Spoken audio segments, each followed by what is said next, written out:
सरकार की जनविरोधी नीतियों के कारण उत्तराखंड उजड़ रहा है। मूलभूत सुविधाओं के अभाव में गांव के गांव खाली हो चुके हैं। जो लोग गांव में बचे हुए हैं, वे जंगली जानवरों का निवाला बन रहे हैं। शिक्षा और स्वास्थ्य सुविधाएं चौपट हैं। जो युवा गांव में रह गए हैं, उनका एक बड़ा हिस्सा नशे में जा चुका है। ऐसे में एक यात्रा निकलती है, गांव बसाओ जीवन बचाओ जन संवाद यात्रा। मैं व्यक्तिगत रूप से इस यात्रा से बहुत प्रभावित हुआ। उत्तराखंड राज्य आंदोलनकारी सामाजिक कार्यकर्ता और कांग्रेस से जुड़े राजनीतिक कार्यकर्ता डॉक्टर प्रेम बहुखंडी ने अपने साथियों के साथ ये यात्रा निकाली। क्या उद्देश्य था इस यात्रा को निकालने का, और इस यात्रा के दौरान क्या क्या अनुभव किया पदयात्रियों ने, इस बारे में इस वीडियो में हम सीधे बात करेंगे डॉक्टर प्रेम बहुखंडी जी से। वीडियो में बहुत कुछ जानने को मिलेगा, अंत तक देखिएगा।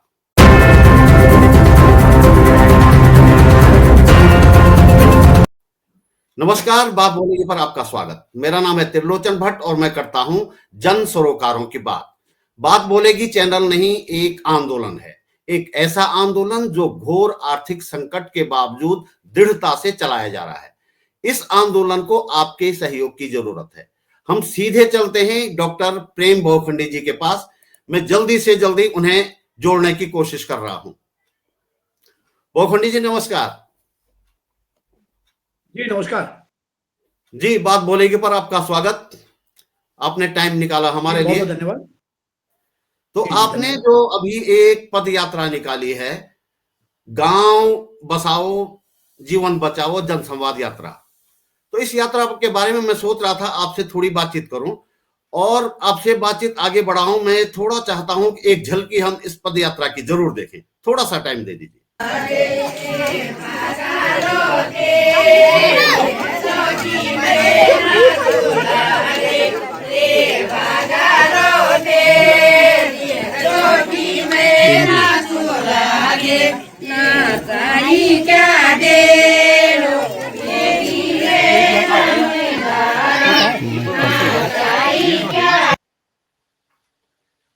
तो ये आपने एक बढ़िया सा वो कर रखा है। तो पहले मैं ये पूछना चाह रहा हूं आपसे कि इस यात्रा का आपका उद्देश्य क्या था, थोड़ा आप बताएंगे हमें? जी 25 साल राज्य को बने हुए हो गए।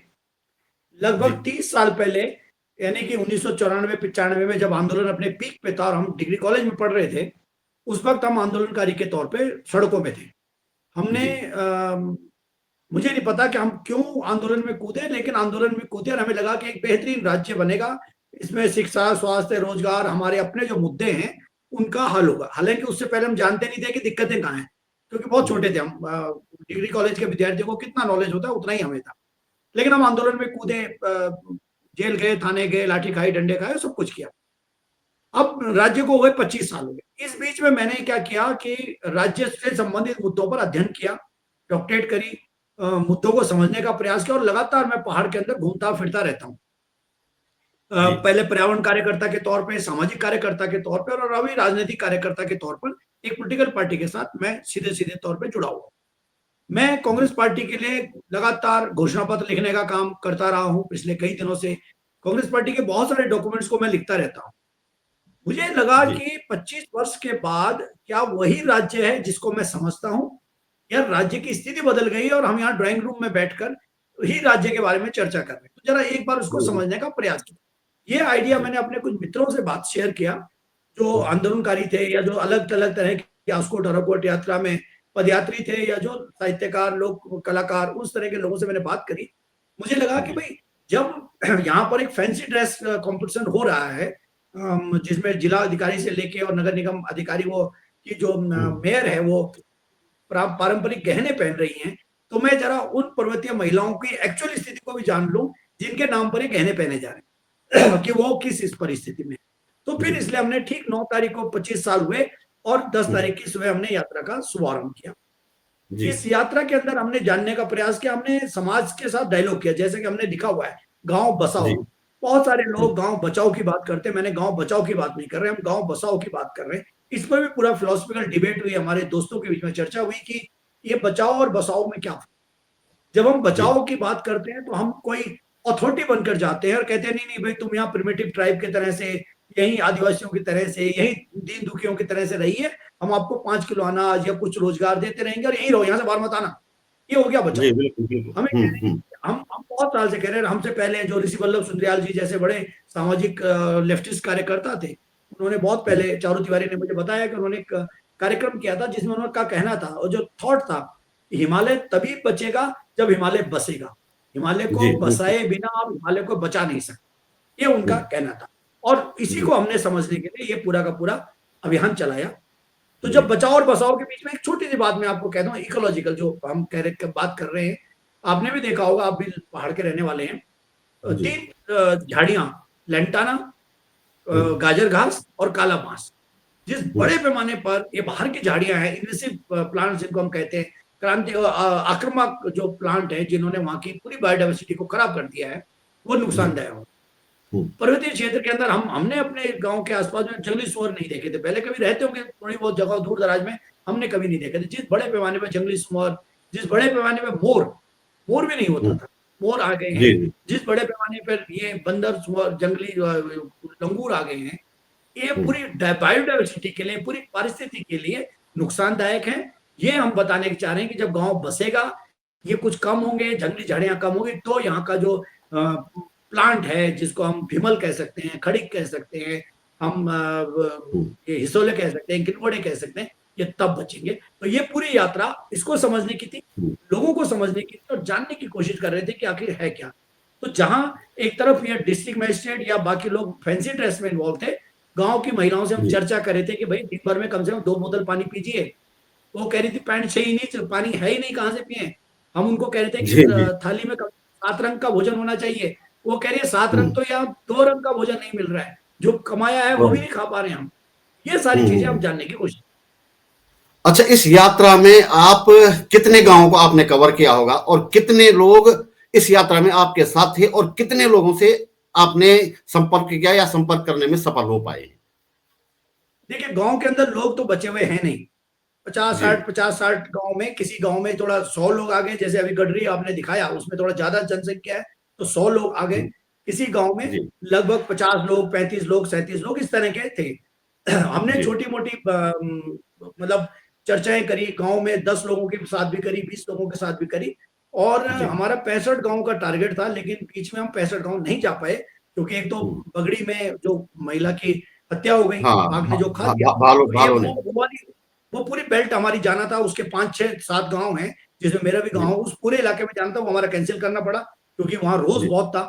लोग आना नहीं चाह रहे थे बैठकों में, और लोग और हम भी खुद रात भर विरोध में रहे। हम लोग रात बगड़ी में, हमारे साथी लोग बगड़ी में रहे रात भर, और रात भर रेंजर के यहाँ बैठे रहे, तब जाके उस शूट का ऑर्डर मिला उस बाग। तो हम्म, बीइंग एक्टिविस्ट हम तो ये सब कर ही रहे थे। तो लगभग हमने मेरे ख्याल से 37-38 गांव के अंदर, जो छोटे बड़े गांव के अंदर हमने जनसंपर्क जी किया। हम्म, ये पद यात्रा नहीं थी, जहां पर निर्जन क्षेत्र था वहां पर हम गाड़ियों से गए, गांव के अंदर हम पद यात्रा के तौर पर गए। और अच्छा लगभग हमारे साथ ये जो 18-20 साल के युवाओं को मिला लें, 10-12 ये थे जिनको हमने उससे हम्म, पहले प्रशिक्षण दिया था लाइफ स्किल ट्रेनिंग का, उनको मिला लें तो कम से कम 25 लोग हमारे साथ वो थे जो बाहर से आए हुए थे, आए, जुड़े, 2-4 दिन रहे, 3 दिन रहे और चले। तो जी लगभग जी समझ लीजिए कि 35-40 लोग हम थे, और हम्म, 2,500 से 3,000 लोगों से हमने सीधा संपर्क किया। जी जी जी।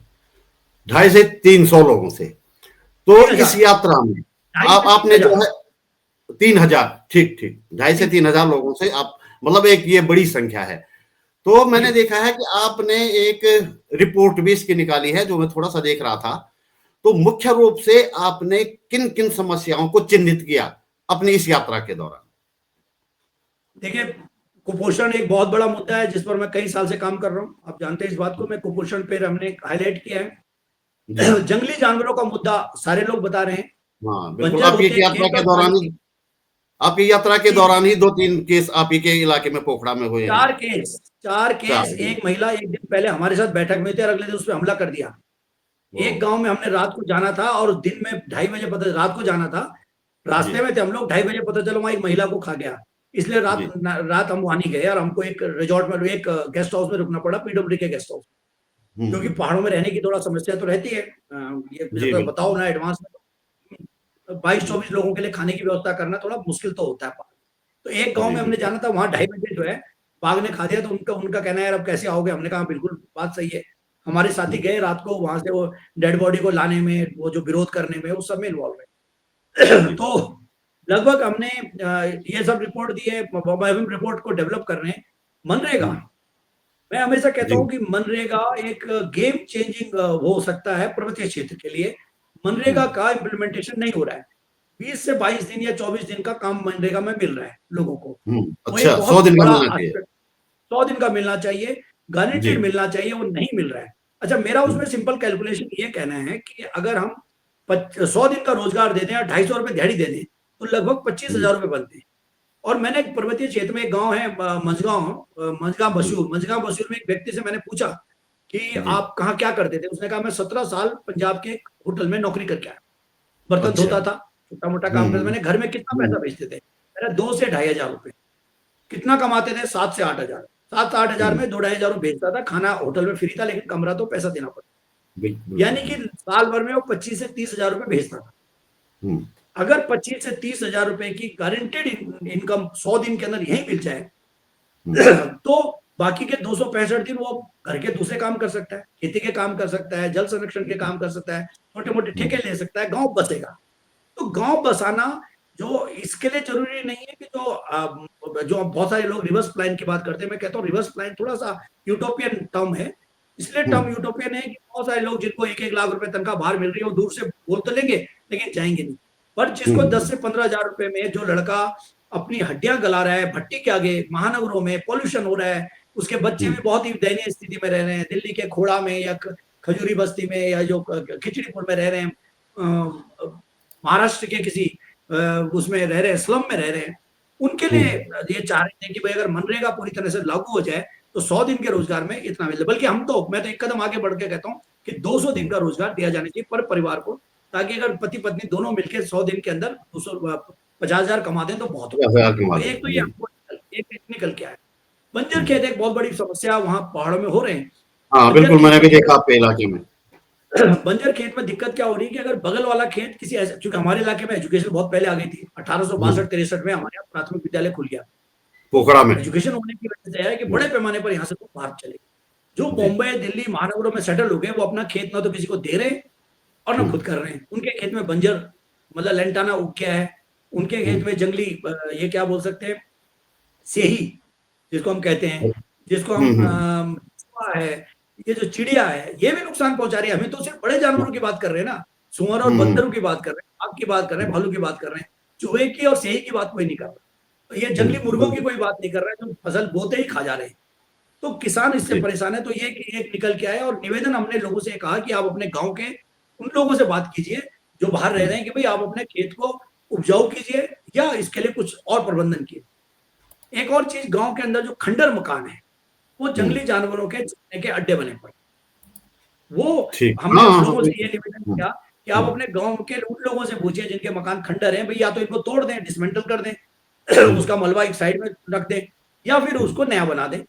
और मैं तो कह रहा हूँ कि सरकार से भी हम निवेदन कर रहे हैं कि उसको तोड़ के नया बनाएँ और उसको हम्म, कोई सरकारी योजनाओं पे, जैसे मनरेगा है, सॉरी आईसीडीएस है, आंगनवाड़ी जिसको हम कहते हैं, उसमें इस्तेमाल हम्म, किया जाना है।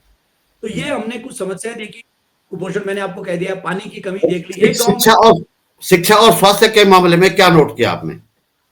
शिक्षा के मामले में नोट तो ये किया कि बिल्कुल डिप्रेशन है, स्कूलों के अंदर बच्चों को बिल्कुल पढ़ नहीं रहे हैं, कॉलेजेस में बच्चे पढ़ नहीं रहे हैं।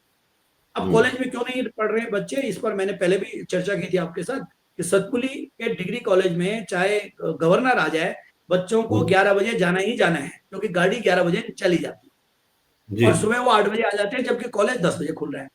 तो उनके हम्म, पास 1 घंटा है जब उन्होंने पढ़ना है और बच्चे 8 बजे इसलिए आ जाते हैं क्योंकि जो गाड़ियाँ कोटद्वार जाने वाली है, उनमें बैठ के आते हैं।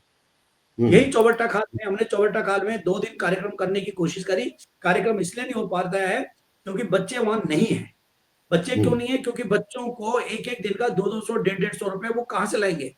और पर्वतीय क्षेत्र के जी अंदर जी। एक और बात मैं बता दूँ कि जो सरकारी स्कूल है, सरकारी कॉलेजेस हैं, उसमें सिर्फ़ लड़कियाँ बची हुई हैं। क्योंकि लड़के हाँ बिल्कुल छोटी-मोटी नौकरी के लिए बिल्कुल चले बिल्कुल, गए, हाँ। लड़के हम्म, छोटी-मोटी ट्रेनिंग के लिए चले गए, लड़के हम्म, छोटे-मोटे रोज़गार के लिए चले, गरीब हैं। लड़कियाँ इसलिए हैं कि वो शादी का इंतज़ार कर रही हैं कि ग्रेजुएशन हो हम्म, जाए, कोई अच्छा लड़का मिल जाए, रिश्ता मिले, वो भागने की इंतज़ार कर रही हैं। तो जी इस पर मेरा बिल्कुल। सुझाव सरकार को हम जो अपनी रिपोर्ट के थ्रू देंगे, मैं आपके मार्फत से पहले दे देता हूं कि कम से कम एक बच्चे पर प्राथमिक विद्यालय में आपको 100 रुपए पर हाजिरी, आता है स्कूल में उसको 100 रुपए दिए जाने चाहिए, ताकि अगर 20-22 ठीक। दिन आए तो उसको 2-1 हजार रुपए मिले।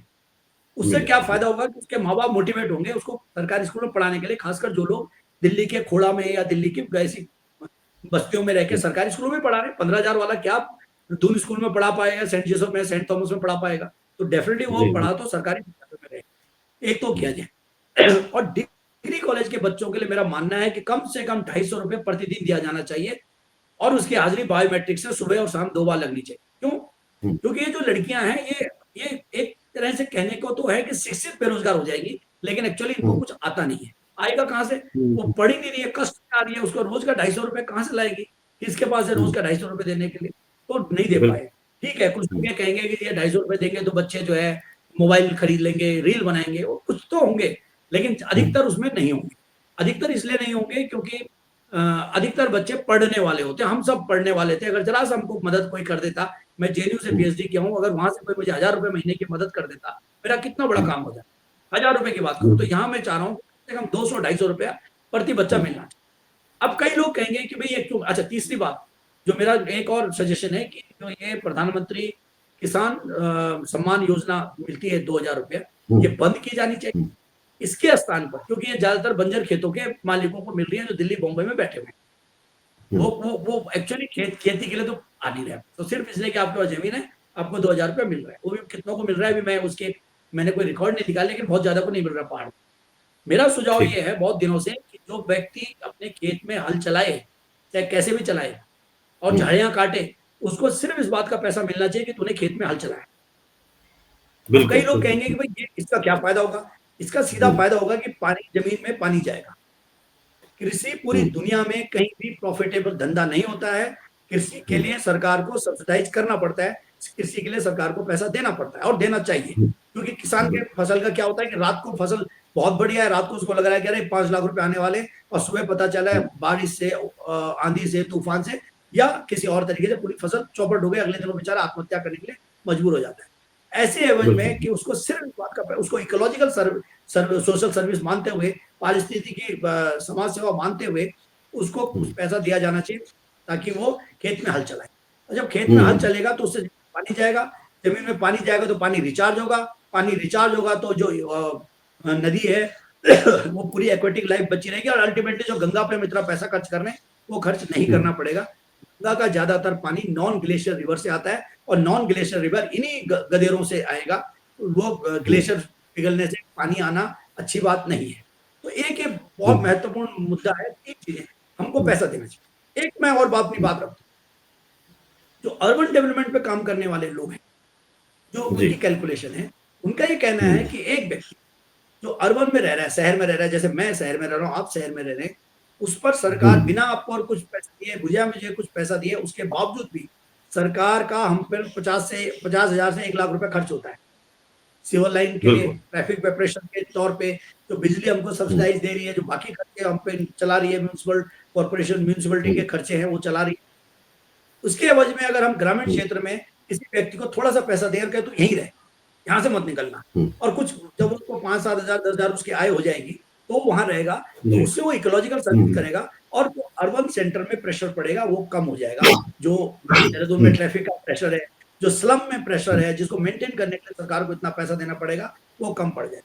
तो कहीं ना कहीं अगर गांव हिमालय बसाना है, गांव बसाना है, तो सरकार को पर्वतीय क्षेत्र में रहने वालों को शिक्षा के लिए पैसा देने की जरूरत है, उनके हम्म, बच्चों के लिए पैसा देने की जरूरत है, और वो खेत में हल चलाए उसके लिए पैसा देने की जरूरत है, और मनरेगा हम्म। को 100% इम्प्लीमेंट करने की जरूरत है। ये 3 चीजें मुझे समझ। जी। अच्छा, एक आपकी रिपोर्ट में मैं देख रहा था कि नशे की बात भी हुई है, तो ये इस मामले में क्या क्या देखा आपने गांव में? अब देखिए, नशा तो उस क्षेत्र के अंदर, बहुत पर्वतीय क्षेत्र के अंदर बहुत फैल गया है। मेरी चिंता इस बिल्कुल। बात में है कि लोग नशा करते हुए गर्व कर रहे हैं। हमने लोगों से कहा हम्म, कि जो नशा कर रहा है हम्म, उसको गर्व न करे। हम हिंदू धर्म के हम्म, लोग हैं, और हिंदू धर्म की मान्यताओं को लेकर पिछले कितने सालों से सारा हल्ला मच रहा है, हिमालय हिमालय, देवभूमि देवभूमि। लेकिन जो हम्म, गणेश पूजा जैसा पवित्र धार्मिक कार्य होता है, जिसमें शादी ब्याह हो रहा है, कोई मर हम्म, गया उसमें हो रहा है, किसी का मुंडन है जिनमें जो धार्मिक कार्य हैं उसमें भी शराब चल रही है और सरेआम बिल्कुल। खोल के चल रही है, बच्चों के सामने चल रही है। तो गर्व जो करने वाला जो कॉन्सेप्ट है, मैं उसके खिलाफ। हमने लोगों को कहा कि आप शराब पीने को गर्व मत कीजिए और शराब को नशे को। दूसरी बात है कि गांव के नजदीक दुकानें खुल गई हैं, उससे लोग बच्चे और यूथ शराब लेके आ रहे हैं। तीसरी बात है कि वो यूथ जो है दूसरों को देख के मोटिवेट हो रहा है, तो सूखा नशा कर रहा है। ये भांग और बाकी चीजों का जो नशा है वो कर रहा है। ये बहुत बड़ी स्थिति खराब हो रखी है। यूथ के साथ तो वहां कमाल का काम करने की जरूरत है, नहीं तो यूथ और पर्वतीय क्षेत्र का समाज पूरी तरह से खत्म हो चुका है। वो एक एटम बम के अंदर है जो कभी भी फूटेगा। अब मैं कोयला गांव की बताऊं, वहां पे औसत उम्र 60 साल थी, 3 या 4 बोरियां थी वहां पे, जो कोई और था ही नहीं। अच्छा। तो ये सारी स्थिति है। नशा बहुत बुरी है। पर्वतीय समाज को समझना पड़ेगा कि नशा जो कर रहा है वो सर्व की बात है, गर्व नहीं करना नशे। जो कर रहा है वो कोलन बैठ के, किसी गधेरे में बैठ के, किसी पहाड़ में बैठ के कर ले, वो मर जाए, भाग खा जाए, उसको रिक खा जाए, कोई बात नहीं, लेकिन कम से कम शादी ब्याह में, धार्मिक क्रियाकलापों में नहीं करने की जरूरत है। लेकिन अफसोस की बात है कि जो लोग धर्म के नाम पर पॉलिटिक्स कर रहे हैं, धर्म के झंडा बजा रहे हैं, जो धर्म को लेकर बड़े सेंसिटिव रहते हैं, वो भी इन धार्मिक आयोजनों में शराब को लेकर या तो खुद एंजॉय कर रहे हैं या ऐसे देख के आंखें बंद पूछ रहे हैं। उनसे मेरा निवेदन रहा है, और हमने लगातार गांव के अंदर लोगों से ये चर्चा करी कि शराब के अच्छा, फिर हमने कई गांव में, बड़ा मजेदार बात यह है कि कई गांव में हमने, गडोली गांव के प्रधान ने तय किया है कि अब उनके यहाँ सार्वजनिक आयोजनों में शराब नहीं पिलाई जाएगी। हमने ये बात कई गांव में बोली है और कई गांव में महिलाओं के बीच में प्रस्तुत।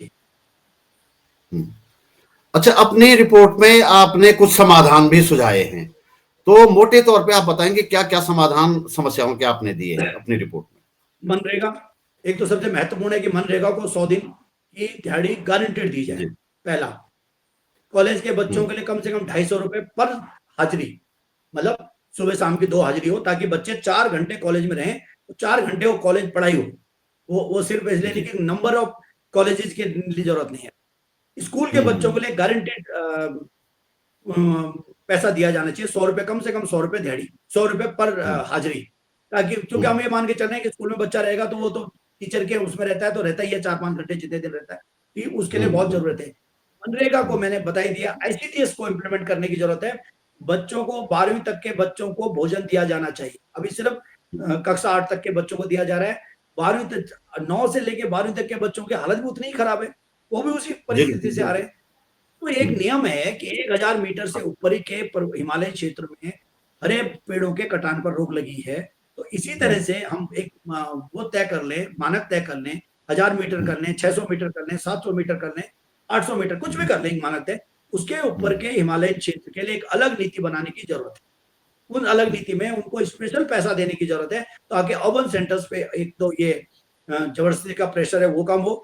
वहां से जो बच्चे, अच्छा, मैं पलायन का विरोधी नहीं हूँ, मैंने वहां भी कहा, लोग आपको भी कह रहा हूँ, सिर्फ इतना है कि बच्चे स्किल्ड होके आए, जो भी पलायन कर रहे हैं वो स्किल्ड होके आए। तो हमने बच्चों से, कॉलेजेस के जो हमारे साथ रहे, कॉलेजेस में, स्कूलों में जहाँ मिले बच्चे, गाँव में मिले, उनसे हमने ये कहा कि आप स्किल लीजिए और यहाँ से जाओ तो आपके दांत और नाखून इतने तेज होने चाहिए, आपको अंग्रेजी पढ़ते हो तो अंग्रेजी आनी चाहिए, गणित पढ़ते हो तो गणित आना चाहिए, समाजशास्त्र पढ़ा तो समाजशास्त्र आना चाहिए, लेकिन इतने तेज हो जाना चाहिए कि कोई आपकी तरफ झांके, जो झपटे तो आप उसका मुंह नोच सकते। एक हमने पर्वतीय गांव के अंदर महिलाओं से बात करी, और खासकर ये कोला में हमने लोगों से कहा कि आपको पता नहीं चल रहा कि आपके बच्चों का बाहर कितना शोषण हो रहा है। अंकिता भंडारी क्लासिकल एग्जांपल है। उस बच्ची का 18 दिन तक शोषण होता रहा। हमें पता है, उसको, उसने अपने घर में नहीं बताया, अपने रिश्तेदारों को नहीं बताया। 18वें दिन में उसकी हत्या हो जाती है। ऐसे पता नहीं कितने लड़के हैं जिनका शोषण हो रहा है। लड़कियों की बात कर रहा हूं मैं, लड़कियों की बात नहीं कर रहा हूँ। लड़कियों का तो यही शोषण, लड़कों का शोषण की बात कर रहा हूँ। मैंने उनको कहा कि आप अपने मनरेगा की दिहाड़ी की बात करें और अपने बच्चों से कहो कि बेटा तू क्यों अपनी जीवन, अपनी जवानी भट्टी में गला रहा है, पहाड़ा 100 दिन यहाँ रोजगार कर, बाकी टाइम अपना बकरी पाल, खेत कर, कुछ और काम कर, उससे गांव बचेगा। इस पर ये हमने जनरली इन सबको लेकर रिपोर्ट, ये सजेशन हमारे हैं। इसको लेकर, स्वास्थ्य को लेकर मेरा मानना है कि स्वास्थ्य, हाँ, जब हम चर्चा कर रहे थे इसको लेकर, स्वास्थ्य को लेकर, शिक्षा को लेकर, तो, और मैं चूंकि सर्व शिक्षा अभियान का राष्ट्रीय सलाहकार रह चुका हूँ, कम्युनिटी मोबिलाइजेशन और ग्राम शिक्षा समिति, तो हम ओनरशिप ऑफ स्कूल की बात करते हैं। हमने लोगों से कहा कि ये जो सरकारी सिस्टम है ना, सरकारी व्यवस्था है, चाहे स्कूल है चाहे अस्पताल है, ये आपका है, इसकी ओनरशिप लीजिए। अगर कोई नई फार्मासिस्ट, किसी की बेटी बुआरी 28, 17, 27, 16, 17, सॉरी 27, 28 साल की वहां आ रही है, एज डॉक्टर आ रही है, एज फार्मासिस्ट आ रही है, एज नर्स आ रही है, आपकी जिम्मेवारी है कि आप उसको अपनी बेटी बुआरी समझकर उसका संरक्षण कीजिए, उसकी रक्षा भी कीजिए, उसको देखभाल कीजिए, उसको कोई कष्ट तो नहीं हो रहा है। कोई नई टीचर वहां आई है तो आप उसका भी ध्यान रखिए कि बेटा कोई प्रॉब्लम तो नहीं है तुझे, हम तेरे साथ हैं, ये कहने की कोशिश कीजिए। और जब आप उसके ध्यान रखेंगे तो वो भी आपके बच्चों का ध्यान रखेंगे। अस्पतालों में हमने कहा लोगों से कि आप 3 महीने के अंदर गांव के लोग एक बार अस्पताल, जो भी स्थानीय आसपास में डिस्पेंसरी है वहां जाएं, देखें कि भाई झाड़ी वाड़ी तो नहीं हो गई है, देखें कि वहां पानी आ रहा है कि नहीं आ रहा है, छत टपक तो नहीं रही है, डॉक्टर है कि नहीं, डॉक्टर को कोई समस्या तो नहीं है, फार्मासिस्ट को कोई समस्या तो नहीं, दवाइयों को कोई दिक्कत तो नहीं, अगर है तो चिट्ठी लिखिए, और नहीं है तो ठीक है, चल रहा है, उनके लिए कभी आपका घड़ी ले जाइए, कभी कुछ जो भी आपके पास है उसको दीजिए, क्योंकि ये ओनरशिप लीजिए आप। तो ये ना अभी क्या हो रखा है कि सरकार और समाज आमने सामने खड़े हैं, दोनों एक दूसरे के दुश्मन बने हैं। सरकारी अधिकारियों के साथ बैठिए, उनको बात कीजिए तो वो समाज को गाली देते हैं, और समाज के साथ बैठिए तो सरकारी अधिकारियों को गाली देते हैं। हम चाहते हैं कि दोनों के बीच में ऐसा कोऑर्डिनेट रिलेशन बने कि अगर वो टीचर गांव चली गई तो अब एक बार मैं एक ऑपरेशन ब्लैक बोर्ड का एक असेसमेंट कर रहा था, और एक टीचर थी जो शेड्यूल क्लास फैमिली से थी, वो 8 महीने से गांव में नहीं। जब उसने मुझे बोला तो मैंने लोगों से बोला, लोगों ने कहा नहीं हम उसको कैसे घर दे दें, तो मैंने कहा उस पर क्या फर्क पड़ रहा है, तो 8 महीने बाद दोबारा ज्वाइन कर लेंगे, 10 महीने बाद कर लेंगे, तुम्हारे बच्चों के 10 महीने खराब।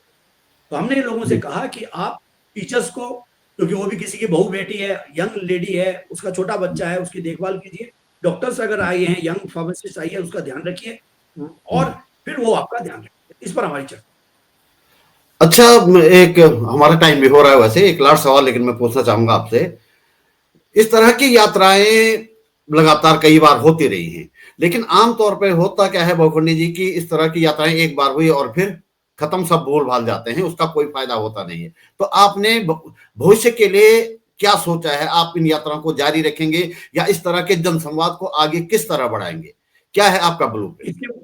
इसके बाद हमारा एकेश्वर ब्लॉक है, हमारे कोहड़ा ब्लॉक से लगा हुआ ब्लॉक है, वहां से बहुत डिमांड आ रही है कि हमारे यहाँ यात्रा कीजिए। तो उम्मीद है कि अगली यात्रा हम बहुत जल्दी जनवरी या फरवरी में, जैसी थोड़ा ठंड कम होगी, फरवरी मार्च में, क्योंकि ठंड भी होता है पहाड़ों में, रहने की जगह चाहिए होती है, रात जल्दी हो जाती है तो ठंड बहुत बढ़ जाती है कई बार। जैसे ये देखिए इस बैठक में जो आपने वीडियो चला रखा है, सब लोग सर ढके, क्योंकि ठंड बहुत हो रही थी यहाँ। तो फरवरी मार्च में हम इस पर एक यात्रा करने का प्लान है। फरवरी एकेश्वर ब्लॉक में एकेश्वर ब्लॉक में। लेकिन मैं ये सोचा हूँ कि जब जब मुझे 2-3 दिन का टाइम मिलेगा, मैं अलग अलग गांवों में इस तरह की चर्चाओं को लगातार करने का प्रयास। चलिए, आपने टाइम निकाला हमारे लिए, बहुत बहुत धन्यवाद आपका। नमस्कार। बहुत बहुत धन्यवाद। नमस्कार जी, नमस्कार। तो दोस्तों, इस वीडियो में इतना ही। हम आपसे सहयोग की उम्मीद करते हैं।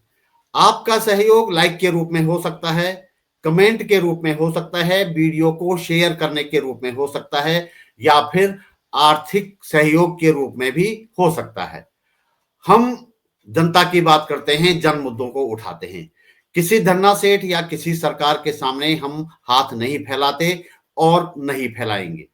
यदि आप समझते हैं कि हमारा काम सही है, हम सही दिशा में जा रहे हैं, तो आप हमें सहयोग अवश्य कीजिएगा, और हम आपसे आर्थिक सहयोग की भी उम्मीद करते हैं। पहली बार आप मेरे चैनल पर आए हैं तो प्लीज चैनल को सब्सक्राइब करना न भूलिएगा, साथ में बेल आइकन भी जरूर दबाइएगा। जल्दी मिलते हैं एक और मुद्दे के साथ, एक और वीडियो में। नमस्कार।